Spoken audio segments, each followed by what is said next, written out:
വാർത്താ ദിനത്തിന് തുടക്കമായിട്ടേ ഉള്ളൂ. ഇതുവരെ കണ്ടതൊക്കെ ട്രെയിലറാണ്, ബിൽഡപ്പ് മാത്രമാണ്. 10 മണിയോട് കൂടിയാണ് പ്രധാന സേവകൻ സാക്ഷാൽ നരേന്ദ്രമോദി അനന്തപുരിയിൽ എത്തുന്നത്. നേരത്തെ പലവട്ടം പറഞ്ഞതുപോലെ തന്നെ തലസ്ഥാനത്തിൻ്റെ വികസന സ്വപ്നങ്ങൾക്ക് ചിറക് നൽകുവാൻ, തലസ്ഥാനം ഇനി എങ്ങനെ ആയിരിക്കണം എന്ന് കാണിച്ചു കൊടുക്കുവാൻ, രോഹിണി പറഞ്ഞ പോലെ തന്നെ മാറാത്തത് ഇനി മാറും എന്നതുള്ള വെറും വാക്കല്ല എന്ന് പ്രവൃത്തിയിലൂടെ കാണിച്ചു കൊടുക്കാൻ കഴിഞ്ഞ 10 വർഷത്തിലധികമായി, ഒരു പതിറ്റാണ്ടിലധികമായി കേന്ദ്രത്തിൽ രാജ്യത്തിനായി ചെയ്തുകൊണ്ടിരിക്കുന്നതിൻ്റെ ഒരു മോഡൽ തലസ്ഥാനത്ത് അനന്തപുരിക്ക് സമ്മാനിക്കുവാനായിട്ടാണ് ചരിത്രം കുറിച്ച ബി ജെ പി കൗൺസിലർമാർക്ക്, ചരിത്രം കുറിച്ച തലസ്ഥാനത്തെയും കേരളത്തിലെയും BJP നേതൃത്വത്തിനും അണികൾക്കും ആവേശം പകർന്നുകൊണ്ട്, അതുകൊണ്ട് തന്നെയാണ് അദ്ദേഹം ഇവിടെ എത്തിയത്. തെരഞ്ഞെടുപ്പിന് മുന്നോടിയായി തന്നെ ശ്രീ രാജീവ് ചന്ദ്രശേഖർ പറഞ്ഞിരുന്നു, BJP അധികാരത്തിലെത്തുകയാണെങ്കിൽ 45 ദിവസത്തിനുള്ളിൽ പ്രധാനമന്ത്രി എത്തും എന്നുള്ള ഉറപ്പ് നൽകിയിരുന്നു എന്നുള്ളത്. അതും വെറും വാക്കായിരുന്നില്ല എന്നൊരിക്കൽ കൂടി വിമർശകരെ ഓർമ്മിപ്പിച്ചു കൊള്ളട്ടെ. പല ചോദ്യങ്ങളും ചോദിക്കൊണ്ട് ചില ചാനലുകൾ എന്തിനാണ് ഞങ്ങളുടെ കടമെടുപ്പ് പരിധി വെട്ടിക്കുറച്ചതെന്നൊക്കെ, അതിനൊക്കെ ഉത്തരം പൊതുമണ്ഡലത്തിൽ തന്നെയുണ്ട്. കടമെടുത്ത് മുടിയാറായപ്പോഴാണ്, സർവ്വ സീമകളും കടന്നപ്പോഴാണ് കടമെടുപ്പിനൊക്കെ പരിധി നിശ്ചയിച്ചത്. നാട്ടുകാർ കടക്കെണിയിൽ മുങ്ങിച്ചാകാതിരിക്കാൻ വേണ്ടി എടുത്ത ഒരു മുൻകരുതലാണ് എന്നുള്ള നിസ്സാരമായ, വളരെ ലളിതമായ ശ്രീ പത്മനാഭസ്വാമി ക്ഷേത്രത്തിനടുത്ത് കിഴക്കേക്കോട്ടയിൽ പഴവങ്ങാടി ഗണപതി ക്ഷേത്രത്തിന് എതിർവശത്തുള്ള മൈതാനമാണ് പുത്തരിക്കണ്ടം മൈതാനം. അവിടെയാണ് പ്രധാനമന്ത്രിയുടെ പരിപാടികൾക്കുള്ള വേദി ഒരുക്കിയിരിക്കുന്നത്.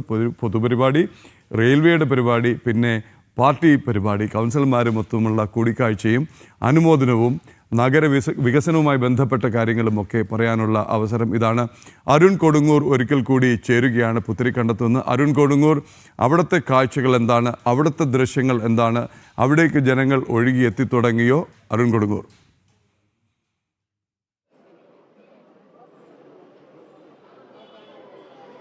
പ്രതിപിള്ള, ഞാനിപ്പോൾ നിൽക്കുന്ന റെയിൽവേ പരിപാടി നടക്കുന്നതിൻ്റെ തൊട്ട് മുന്നിലാണ്. കർശനമായ സുരക്ഷാ സന്നാഹങ്ങളൊക്കെ തന്നെയാണ് ഇവിടെ ഒരുക്കിയിരിക്കുന്നത്. റെയിൽവേ ഉദ്യോഗസ്ഥരും മറ്റ് പ്രമുഖരുമൊക്കെ തന്നെ ഇവിടേക്ക് എത്തിയിരിക്കുകയാണ്. അല്പസമയങ്ങൾക്കുള്ളിൽ തന്നെ പൂർണ്ണമായും പ്രധാന അതിഥികളെ അടക്കം നിയന്ത്രിച്ചുകൊണ്ട് മുന്നോട്ട് പോകുന്ന ഒരു സാഹചര്യത്തിലേക്ക് പോകും. തൊട്ടപ്പുറത്തെ വേദിയിലാണ് ആ പൊതുസമ്മേളനം നടക്കുക. BJPയെ സംബന്ധിച്ചോളം, അനന്തപുരിയിലെ BJP പ്രവർത്തകരെ സംബന്ധിച്ചോളം ഏറ്റവും ആത്മാഭിമാനം നൽകുന്ന ഒരു നിമിഷം കൂടിയാണത്. കാരണം ഒരു ചരിത്രപരമായുള്ള വിജയം, അത്ര വലിയ വിജയത്തിലേക്കാണ് ഈ BJP ഒന്നാകെ ഇവിടെ കടക്കുകയും ചെയ്തിരിക്കുന്നത്. ആ ഒരു വിജയത്തിന് അത് ദേശീയ നേതൃത്വത്തിൻ്റെ പ്രധാനമന്ത്രി നേരിട്ട് തന്നെ നൽകുന്ന ഒരു അഭിനന്ദനം, അതുതന്നെയാണ് ഈ ഒരു ചടങ്ങ് കൊണ്ട് ഉദ്ദേശിക്കുകയും ചെയ്തിരിക്കുന്നത്. എന്തായാലും അല്പസമയങ്ങൾ, ഇനി മിനിറ്റുകൾ ഇങ്ങനെ കാത്തിരിക്കുകയാണ്. രാജ്യത്തിൻ്റെ പ്രധാന സേവകൻ, ലോക നേതാവായി മാറിയ ഭാരതത്തിൻ്റെ വികസന സ്വപ്നങ്ങൾക്ക് ചിറകു വിരിച്ച ആ ഒരു പ്രധാനമന്ത്രിയെ കാണുവാനായുള്ള ആ ഒരു കാത്തിരിപ്പിലാണ് ഈ നാടും നഗരവും ഒക്കെ തന്നെ ഇവിടെയുള്ളത്. കാരണം അത്ര വലിയൊരു ആവേശത്തോടെയാണ്, അത്ര വലിയൊരു ഊഷ്മളമായ ഒരു സ്വീകരണമാണ്, അത്ര വലിയ ഹൃദ്യമായൊരു സ്വീകരണമാണ് ഈ നാട്ടിലൊന്നാകെ പ്രധാനമന്ത്രിക്കായി ഒരുക്കിയിരിക്കുന്ന. വരുന്ന വഴികളിലൊക്കെ തന്നെ ആളുകളെ കൊണ്ട്, പ്രവർത്തകരെ കൊണ്ട്, അദ്ദേഹത്തെ സ്നേഹിക്കുന്ന ആളുകളെ കൊണ്ടൊക്കെ തന്നെ നിറഞ്ഞിരിക്കുകയാണ്. ഇനി മിനിറ്റുകൾ എണ്ണി, കേവലം 1.5 മണിക്കൂറുകൾക്കപ്പുറത്തേക്ക് പ്രധാനമന്ത്രി അനന്തപുരിയുടെ മണ്ണിലേക്ക്, പത്മനാഭൻ്റെ മണ്ണിലേക്ക്, പഴവങ്ങാടി ഗണപതിക്ക് മുന്നിലേക്ക് എത്തുകയാണ്, ആ മണ്ണിലേക്ക് എത്തുകയാണ്. അതിനായുള്ള ഒരു കാത്തിരിപ്പിലാണ്. ആ കാത്തിരിപ്പ് ഇനി നീളുക തന്നെയാണ് ചെയ്യുകയും ചെയ്തിരിക്കുന്നത്. എന്തായാലും വലിയ രീതിയിലുള്ള ഒരു ആവേശത്തോടെ തന്നെ പ്രവർത്തകരൊക്കെ തന്നെ സ്വീകരിക്കുന്നു. അതോടൊപ്പം തന്നെ കർശനമായ സുരക്ഷാ ക്രമീകരണങ്ങളിലേക്കൊക്കെ തന്നെ പോവുകയും ചെയ്തിരുന്നു. പ്രജിത്ത് കൂടി നമുക്കൊപ്പം ചേരുകയാണ്. എന്തായാലും വലിയ രീതിയിലുള്ള ഒരു ക്രമീകരണങ്ങളിലേക്ക്, സുരക്ഷാ ക്രമീകരണങ്ങളിലേക്കൊക്കെ തന്നെ ഈ നാടൊന്നാകെ പോകുന്നു. എന്തായാലും ഇനി മിനിറ്റുകൾ എണ്ണി അങ്ങനെ കാത്തിരിക്കുകയാണല്ലേ? അങ്ങനെ തന്നെ പറയേണ്ടിയിരിക്കുന്നു. കാരണം തിരുവനന്തപുരത്തിൻ്റെ ഇതുവരെയുള്ള ചരിത്രത്തിലില്ലാത്ത രീതിയിലേക്ക് ഒരു വികസന കുതിപ്പിന് നഗരത്തിന് സാധിക്കാൻ പോകുന്നു എന്നുള്ളതാണ് കഴിഞ്ഞ കുറച്ച് നാളുകളായിട്ടുള്ള ഈ തിരുവനന്തപുരത്തുകാരെല്ലാം സംസാരിച്ചുകൊണ്ടിരിക്കും. നമ്മളിപ്പോൾ ഇവിടെ വരുന്ന സാധാരണക്കാരെ ആൾക്കാരോടൊക്കെ ചോദിക്കുമ്പോഴൊക്കെ അവർ പറയുന്നതും അതാണ്. അതായത് ഇതിനു മുൻപ് തലസ്ഥാനത്തിന് ആരും ഇത്ര പ്രാധാന്യം നൽകിയിട്ടില്ല. കാരണം കേന്ദ്രം ഭരിക്കുന്ന വിവിധ സർക്കാരുകളുണ്ടായിട്ടുണ്ട്, കേരളത്തിൽ നിന്ന് കേന്ദ്രമന്ത്രിമാരുണ്ടായിട്ടുണ്ട്, വിവിധ തരത്തിലുള്ള MP മാരുണ്ടായിട്ടുണ്ട്. ഈ MP മാരോ ഇത്തരം ആളുകളൊക്കെ വിചാരിച്ചിട്ടും നടക്കാത്തൊരു വികസനം തലസ്ഥാനത്തിന് ഇനി ഉണ്ടാകുമെന്നുള്ളതാണ്. തിരുവനന്തപുരത്തിൻ്റെ ഭരണം അത് മേയർ സ്ഥാനം BJPക്ക് ലഭിച്ചതിലൂടെ അല്ലെങ്കിൽ തിരുവനന്തപുരം കോർപ്പറേഷൻ്റെ ഭരണസ്ഥാനം BJP ലഭിച്ചതിലൂടെ നാട്ടുകാർ പ്രതീക്ഷിക്കുന്നത്. അതോടൊപ്പമാണ് പ്രധാനമന്ത്രി നേരിട്ടെത്തുന്നു. അദ്ദേഹം പ്രഖ്യാപിക്കാൻ പോകുന്ന പല പദ്ധതികളെക്കുറിച്ചും ഇപ്പോൾ തന്നെ വിവരങ്ങൾ പുറത്തു വന്നിരിക്കുന്നു.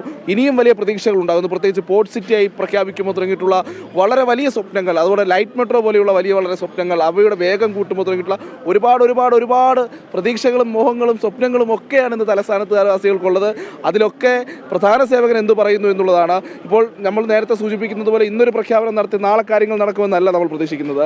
തിരുവനന്തപുരത്തിന്, കേരളത്തിൻ്റെ തലസ്ഥാന നഗരത്തിന്, രാജ്യത്തെ പല നഗരങ്ങൾക്കൊപ്പവും നിൽക്കേണ്ട ഒരു സ്ഥലത്തിന് ഇതുവരെ ലഭിക്കാത്തൊരു പ്രാധാന്യം പ്രധാനമന്ത്രി നൽകുന്നുണ്ട്, BJP നൽകുന്നുണ്ട്, കേന്ദ്ര സർക്കാർ നൽകുന്നുണ്ട്. അതുതന്നെയാണ് ഏറ്റവും പ്രധാനപ്പെട്ട കാര്യം. ഒപ്പം തന്നെ ഈ അനന്തപുരിക്ക് മാത്രമല്ല, റെയിൽവേയുടെ പ്രോജക്റ്റ്, ആ 3 പ്രധാനപ്പെട്ട ട്രെയിനുകൾ അത് കേരളത്തിൽ അനുഭവിച്ചുകൊണ്ടിരിക്കുന്ന, നമുക്കറിയാം ദീർഘകാലമായുള്ള കേരളത്തിൻ്റെ റെയിൽവേ സ്വപ്നങ്ങൾ, പാത ഇരട്ടിപ്പിക്കലാകട്ടെ, അതിനുശേഷം വന്ദേ ഭാരത് വരുന്നു, റെയിൽവേ സ്റ്റേഷൻ്റെ നിലവാരങ്ങൾ, അത് എയർപോർട്ട് മോഡലിലേക്ക് നിലവാരങ്ങളൊക്കെ തിരിച്ച് അത് 3 അമൃത ഭാരത് ട്രെയിനുകളുടെ മലയാള നാടിന് സമ്മാനിക്കുന്ന ഒരു ചരിത്രപരമായ നിമിഷത്തിലാണ് ഈ ഒരു നാട് സാക്ഷ്യം വഹിക്കാൻ പോകുന്നത്. അങ്ങനെ തന്നെ പറയേണ്ടിയിരിക്കുന്നത്. കാരണം റെയിൽവേ വികസനം അടക്കമുള്ള കാര്യങ്ങളിൽ വലിയ സ്വപ്നം നമ്മുടെ തിരുവനന്തപുരത്തിന് മാത്രമല്ല കേരളത്തിനാകെയുണ്ട്. പ്രത്യേകിച്ച് അരുൺ ശ്രദ്ധിച്ചാണ് കഴിഞ്ഞ കുറച്ച് ദിവസം മുൻപ് റെയിൽവേ ക്രോസുകളില്ലാത്ത ഒരു കേരളം എന്നൊക്കെ, അല്ലെങ്കിൽ ആ രീതിയിൽ അടിപ്പാലങ്ങളും അതോടൊപ്പം തന്നെ മേൽപ്പാലങ്ങളും ഒക്കെ നിർമ്മിക്കുന്നുള്ള ഒരു സംസ്ഥാന സർക്കാരിൻ്റെ ഒരു പ്രഖ്യാപനം, ഒരു ചർച്ചയൊക്കെ നമ്മൾ കണ്ടതാണ്. പക്ഷേ അതിന് തുടക്കം കുറിച്ചത് ആരാണ് എന്നുള്ള ചോദ്യം അവിടെ നിൽക്കുന്നുണ്ട്. കാരണം പാലക്കാട് ഡിവിഷൻ തൊട്ട് ഇങ്ങോട്ട് മുഴുവൻ സ്ഥലങ്ങളിലും ഈ ലെവൽ ക്രോസുകൾ ഒഴിവാക്കി പകരം മേൽപ്പാതകളിലൂടെയും അതോടൊപ്പം തന്നെ അടിയിലുള്ള പാലങ്ങളിലൂടെയും ഒക്കെയുള്ള നടപടി, അണ്ടർപാസുകളിലൂടെയൊക്കെ കാര്യങ്ങൾ കൊണ്ടുപോകണമെന്ന് മാറ്റങ്ങൾ കൊണ്ടുവരുന്നത് കേന്ദ്ര സർക്കാരാണ്. അതുപോലെ വന്ദേ ഭാരത് ട്രെയിനുകളാകട്ടെ, ഇപ്പോൾ വരുന്ന അമൃത് ഭാരത് ട്രെയിനുകളാകട്ടെ, പുതിയ കാലത്തിനൊപ്പം രാജ്യം മുഴുവൻ പ്രധാനമന്ത്രി നരേന്ദ്രമോദിയുടെ വികസന പ്രവർത്തനങ്ങൾക്കൊപ്പം നിൽക്കുമ്പോൾ കേരളത്തിൽ അത് എത്രത്തോളം യാഥാർത്ഥ്യമായി എന്നുള്ളത്, അതിന് യാഥാർത്ഥ്യമാക്കാൻ ഇവിടെയുള്ള സംവിധാനങ്ങൾക്ക് എത്രത്തോളം കഴിഞ്ഞു എന്നുള്ള ചോദ്യം ഉണ്ടായിരുന്നു. പക്ഷേ കൈ അയച്ച് സഹായിക്കുകയാണ്. കൂടുതൽ ട്രെയിനുകൾ വരികയാണ്, കൂടുതൽ അതും ആധുനികമായ ട്രെയിനുകൾ വരികയാണ്. പഴയ പോലെ ഏതെങ്കിലും ഒരു 4 കോച്ച് കൂട്ടിച്ചേർത്ത് 2 ട്രെയിൻ അധികമായി ഓടിച്ച് ഏതെങ്കിലും ഒരു വിശേഷ ദിവസം വരുമ്പോൾ 2 ട്രെയിൻ കൂടുതലായി ഓടിക്കുന്ന വികസനമല്ലത്. അതിന് പകരം പുതിയ കാലത്തിന് ചേരുന്ന, പുതിയ കാലത്തിൻ്റെ യാത്രാ സൗകര്യങ്ങളെ കൊണ്ടുവരികയാണ് പ്രധാനമന്ത്രി ചെയ്യുന്നത്. രസകരമായ ഒരു കാര്യം എന്ന് വെച്ചാൽ പല പദ്ധതികളും പേര് മാറ്റി അവതരിപ്പിക്കുന്ന ഒരു സാഹചര്യം ഉണ്ടായിരുന്നു കുറച്ച് നാളുകൾക്ക് മുമ്പ് വരെ. ഇപ്പോഴും അതിനുള്ള ശ്രമങ്ങളൊക്കെ നടക്കുന്നു. പക്ഷേ പ്രധാനമന്ത്രി തന്നെ നേരിട്ടെത്തുമ്പോൾ അത് ഒരു തരത്തിലും പേര് മാറ്റി അവതരിപ്പിക്കാനുള്ള ഒരു സാധ്യത കൂടി ഇല്ലാതാണ്. അത് കൃത്യമായി അങ്ങനെ തന്നെ പറയേണ്ടി വരുന്നു. കാരണം ഈ അവസാനം കൊണ്ടുവന്ന് സ്റ്റിക്കർ ഒട്ടിച്ച് ആളെ പറ്റിക്കുന്ന പരിപാടി നടക്കില്ല എന്നുള്ളത് തന്നെയാണ് ഇപ്പോൾ കേന്ദ്ര സർക്കാരും പ്രധാനമന്ത്രിയും ഒക്കെ പറയുന്നത്. അത് അങ്ങനെ സമ്മതിച്ചു കൊടുക്കാൻ വഴിയില്ല. കേന്ദ്രം നൽകുന്ന വികസനം അത് കേന്ദ്രത്തിൻ്റെ വികസനമായി തന്നെ കേരളത്തിൽ അറിയപ്പെടണം.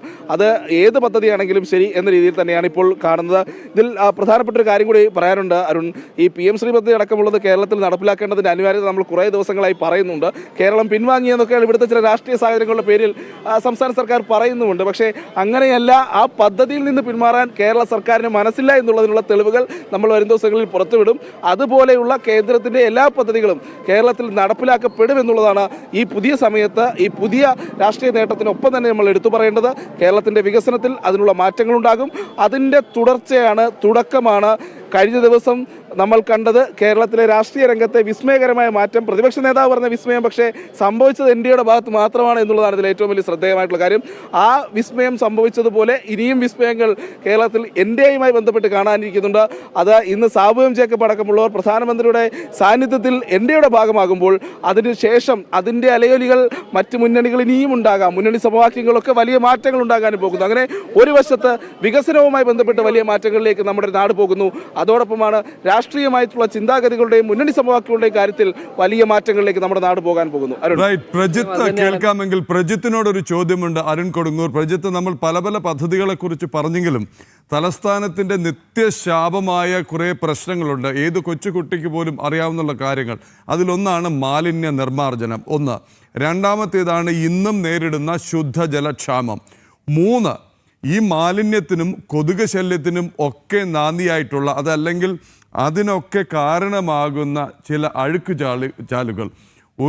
ഒരു സമയത്ത് യാത്ര ചെയ്യാൻ സജ്ജമായിരുന്ന പാർവതി പുത്തനാറും ആമയിഴഞ്ചാൻ തോടുമുള്ള ജലസ്രോതസ്സുകൾ വൃത്തിയാക്കുക എന്നുള്ള ഒരു വലിയ സ്വപ്നം തലസ്ഥാനത്തിന് മുന്നിലുണ്ട്.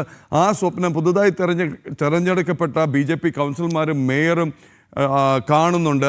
ഒപ്പം തന്നെ കരമനയാറും കിള്ളിയാറും അതിലെ മാലിന്യങ്ങൾ നീർക്കാനുള്ള ചില പദ്ധതി നിർദ്ദേശങ്ങൾ ഉള്ളതായിട്ടാണ് നമുക്കറിയാൻ കഴിഞ്ഞത്. ഗംഗാ മിഷൻ മോഡലിൽ ഉള്ള ചില ശുദ്ധീകരണം, നഗരത്തെ തെളിനീരിൽ കൊണ്ട് വെള്ളക്കെട്ടിന് പകരം നഗരത്തിലെ ജലസ്രോതസ്സുകളിൽ തെളിനീരൊഴുക്കാൻ, അതുവഴി ഒരുപക്ഷെ അനേകമായിരം വിനോദസഞ്ചാരികളെ പോലും ആകർഷിക്കാൻ കഴിയുന്ന രീതിയിലേക്ക് ഈ അഴുക്ക് ചാലുകളെ മാറ്റിയെടുക്കാനുള്ളൊരു സ്വപ്ന പദ്ധതിക്ക് സാധ്യത കാണുന്നുണ്ടോ? എന്തൊക്കെയാണ് സ്വപ്നം കാണുന്ന നിർദ്ദേശങ്ങൾ? വിഷ് ലിസ്റ്റ് എന്തൊക്കെയാണ്?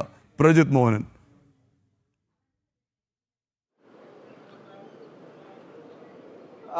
പ്രതീക്ഷകളുടെ വലിയൊരു കൂമ്പാരം തന്നെയുണ്ട് പ്രദീപ്. അക്കാര്യത്തിൽ നമ്മൾ എടുത്തു പറയേണ്ടത്, ഇൻഡോർ പോലെ രാജ്യത്തെ ഏറ്റവും വൃത്തിയുള്ള നഗരങ്ങളിലൊന്നായിട്ടുള്ള, അല്ലെങ്കിൽ വൃത്തിയുള്ള നഗരമെന്ന് ലോകം തന്നെ അംഗീകരിച്ച ഇൻഡോർ ഭരിക്കുന്നത് BJP ആണ്. ആ ഇൻഡോറിലെ മാലിന്യ ശുചീകരണ പ്രവർത്തനങ്ങളൊക്കെ കാണാൻ നമ്മുടെ മലപ്പുറത്ത് നിന്നും കൊച്ചിയിൽ നിന്നുമൊക്കെ വിവിധ വാർഡ് കൗൺസിലർമാരും മേയർമാരും ഒക്കെ പോകുന്നതും കോർപ്പറേഷൻ പഞ്ചായത്ത് പ്രസിഡന്റുമാരും ഒക്കെ പോകുന്നതും നമ്മൾ കണ്ടിട്ടുള്ളതാണ്. അപ്പോൾ ഇൻഡോറിൻ്റെ മാതൃക നമുക്ക് മുന്നിലുണ്ട്. അതോടൊപ്പം തന്നെ ഗോവയിലടക്കം നടപ്പിലാക്കി വിജയിച്ച മാലിന്യത്തിൽ നിന്ന് ബയോഗ്യാസ് അടക്കമുള്ള ഇവിടെ ഉൽപ്പാദനമൊക്കെ, അല്ലെങ്കിൽ CNG പോലെയുള്ള ഉൽപ്പാദനമൊക്കെ നടത്തുന്ന വലിയ മാതൃകാപരമായ പദ്ധതികളുണ്ട്. അപ്പോൾ അത്തരം പദ്ധതികൾ കേരളത്തിലേക്ക്, തലസ്ഥാനത്തേക്ക് കൊണ്ടുവരാനുള്ള സാധ്യത ഈ മണിക്കൂറുകളിൽ കാണുന്നുണ്ട്. പക്ഷേ അത് ഒറ്റയടിക്ക് നടത്താവുന്ന ഒരു പ്രഖ്യാപനമല്ല. അതിന് സ്ഥലം ആവശ്യമാണ്. കേന്ദ്രീകൃതമായിട്ടുള്ള മാലിന്യ നിർമ്മാർജ്ജന നീക്കങ്ങളടക്കം അതിനു വേണ്ടിയിട്ടുള്ള സ്ഥലം കണ്ടെത്തേണ്ടതുണ്ട്. അതിനു വേണ്ടിയിട്ടുള്ള പല റെഗുലേഷൻസ് പാലിക്കേണ്ടതുണ്ട്. സംസ്ഥാന സർക്കാരിൻ്റെ പല സഹായങ്ങളും വേണ്ടതുണ്ട്. പക്ഷേ അതിനൊക്കെയുള്ള തുടക്കമുണ്ടാകുമെന്നുള്ള കാര്യത്തിൽ നമുക്ക് സംശയമില്ല. അതോടൊപ്പം തന്നെയാണ് നമാമി ഗംഗ അഭിയാനുണ്ട്. അതോടൊപ്പം തന്നെ യമുനയുടെ ശുചീകരണമുണ്ട്. ഇതിലൊക്കെ വലിയ മാതൃക കാണിച്ചത് BJP ഭരിക്കുന്ന സർക്കാരുകളും BJP ഭരിക്കുന്ന കോർപ്പറേഷനുകളും ഒക്കെയാണ്. അപ്പോൾ അത്തരം പദ്ധതികളുടെ ഒരു കേരളത്തിൻ്റെ ഒരു പരിച്ഛേദം, കേരളത്തിലേക്ക് അതിൻ്റെ ഒരു പരിച്ഛേദം കൊണ്ടുവരാനുള്ള ശ്രമം ഉണ്ടാകുമെന്നുള്ളത് നമുക്ക് അറിവ് കിട്ടുന്നുണ്ട്. പക്ഷേ ഇതൊക്കെ ഔദ്യോഗികമായി പ്രഖ്യാപിക്കേണ്ടതുണ്ട്. ഈ പല കാര്യങ്ങളും ഇപ്പോൾ നമ്മൾ കഴിഞ്ഞ കുറേ കാലമായി പറയുന്നതാണ്. കിള്ളിയാറും പാർവതി പുത്തനാറും മുതൽ നമ്മുടെ ആമയിടഞ്ചാനത്തോടും വരെയുള്ള മാലിന്യ കൂമ്പാരം കൊണ്ട് ഒരു കാലത്ത് ചരക്ക് നീക്കത്തിന് ഉപയോഗിച്ചിരുന്ന, ആളുകൾ സഞ്ചരിക്കാൻ ഉപയോഗിച്ചിരുന്ന, വളരെ ശുചിയായി കിടന്നിരുന്ന ഈ ജലപാതകൾ അവ മുഴുവൻ ഇന്ന് മാലിന്യ കൂമ്പാരങ്ങളായി മാറിയിരിക്കുന്ന സാഹചര്യമുണ്ട്. അത് ശുചിയാക്കാൻ ഇറങ്ങി മരിച്ച ജോയിയുടെ അവസ്ഥ നമ്മുടെ മുന്നിലുണ്ട്. അങ്ങനെ പലവിധ പ്രശ്നങ്ങൾ ഈ മാലിന്യ കൂമ്പാരങ്ങളുമായി ബന്ധപ്പെട്ട്, ഈ പറയുന്ന രീതിയിലുള്ള അഴുക്കുചാലുകളുമായി ബന്ധപ്പെട്ട് കേരളത്തിലുണ്ട്. അവയൊക്കെ തലസ്ഥാനത്തുണ്ട്. അവയൊക്കെ ശുചീകരിക്കേണ്ടത് വളരെ അനിവാര്യമാണ്. പക്ഷേ ഇതുവരെ കൊണ്ടുവന്ന എല്ലാ പദ്ധതികളും പരാജയപ്പെട്ടു പോയൊരു സാഹചര്യം, ഇതുവരെ നടത്തിയിട്ടുള്ള എല്ലാ ശ്രമങ്ങളും പരാജയപ്പെട്ടു പോയിട്ടുള്ള ഒരു സാഹചര്യം. അതിനൊക്കെ മാറ്റം വരാൻ, ഗംഗയെ ശുദ്ധീകരിക്കാൻ, യമുനയെ ശുദ്ധീകരിക്കാൻ പോലും കൊണ്ടുവന്ന മാതൃകാപരമായിട്ടുള്ള പ്രോജക്റ്റുകൾ, ഇൻഡോർ പോലെയുള്ള നഗരസഭകളിൽ നടത്തിയിട്ടുള്ള വലിയ മാതൃകാപരമായ പദ്ധതികൾ, അതൊക്കെ തലസ്ഥാനത്തേക്ക് എത്താനുള്ള സാധ്യതകൾ നിലനിൽക്കുന്നുണ്ട്. അതിനെപ്പറ്റിയുള്ള ചില സൂചനകളും പുറത്തു വരുന്നുണ്ട്. പക്ഷേ ഔദ്യോഗികമായിട്ടുള്ള പ്രഖ്യാപനങ്ങൾ വരട്ടെ, അതുവരെ നമുക്ക് അതിനുവേണ്ടി കാത്തിരിക്കാം. എങ്കിലും മാറ്റങ്ങൾ കൊണ്ടുവരേണ്ടതുണ്ട്. ഈ പറയുന്ന രീതിയിലുള്ള നഗരത്തിൻ്റെ നമ്മൾ മറ്റൊരു കാര്യം എടുത്തു പറയേണ്ടിയിരിക്കുന്നു. കാരണം ഈ നദികളുടെയൊക്കെ ക്രോസ് കണക്ടിവിറ്റിയും അതുപോലെ തന്നെ ജലപാതകളുടെ ഉപയോഗമൊക്കെ വർദ്ധിപ്പിക്കുക എന്നുള്ളത് പ്രധാനമന്ത്രി നരേന്ദ്രമോദിയുടെ ഒരു വിഷൻ്റെ ഒരു ഭാഗമാണ്. ഉൾനാടൻ ജലഗതാഗതം പോലെ നഗരങ്ങളിൽ പോലും അത്തരം സംവിധാനങ്ങൾ കൊണ്ടുവരാൻ കഴിയുമെങ്കിൽ അതൊക്കെ ഉപയോഗപ്പെടുത്താനും, ഒപ്പം ഇപ്പോൾ ഒന്ന് ആലോചിച്ച് നോക്കൂ, തലസ്ഥാനത്തിൻ്റെ ഒരു വശത്ത് നിന്ന് മറ്റൊരു വശം വരെ നമുക്ക് ഒരു ചെറു വള്ളത്തിലോ ഒരു ചെറു ബോട്ടിലോ ഒരു സ്പീഡ് ബോട്ടിലോ ഒക്കെ യാത്ര ചെയ്യാൻ കഴിയുകയാണെങ്കിൽ ഈ ടൂറിസവുമായി ബന്ധപ്പെട്ട് അതൊക്കെ എത്ര വലിയ പ്രതീക്ഷകളും സാഹചര്യങ്ങളും ഒക്കെ ഉണ്ടായിരിക്കും. എവിടെ നിന്ന് തന്നെയാണ്? ഇവിടെ ഒരു ഫാമിലി എന്താ വന്നെന്താ? മോദിയപ്പനെ കാണണം. ആണോ? മോദിയപ്പനെ കാണാൻ വന്നതാണോ? വളരെ ആഗ്രഹമാണ്. ആണോ? മിണ്ടണില്ല, ഇപ്പൊ ഇച്ചിരി മസിലെടുത്താണല്ലോ അല്ലേ? ആ ഒരു കുടുംബം വന്നിട്ടുണ്ട്. ഇവിടെ വഞ്ചിയൂരുള്ളതാണല്ലേ? അപ്പോൾ BJP കോർപ്പറേഷൻ പിടിച്ച് BJPയുടെ ഭരണം തുടങ്ങിയിരിക്കണം. എങ്ങനെയാണ് ഒരു വീട്ടമ്മ എന്ന നിലയിൽ ഈ ഒരു പുതിയ കാലത്ത് പ്രധാനമന്ത്രി നരേന്ദ്രമോദി വീട്ടമ്മമാർക്കും സ്ത്രീകൾക്കുമൊക്കെ നടപ്പിലാക്കുന്ന ഒരുപാട് പദ്ധതികളുണ്ട്. ഉജ്ജ്വല ഗ്യാസ് യോജന പോലെയുള്ള പദ്ധതികളൊക്കെ ഉണ്ട്. അപ്പോൾ അതിൻ്റെ ഒരു ഗുണം കേരളത്തിൽ തലസ്ഥാനവാസികൾക്ക് ലഭിക്കും. അങ്ങനെയുള്ള എന്തൊക്കെയാണ് പ്രതീക്ഷകളൊക്കെ? നല്ല പ്രതീക്ഷയാണ്, നല്ല പ്രതീക്ഷ.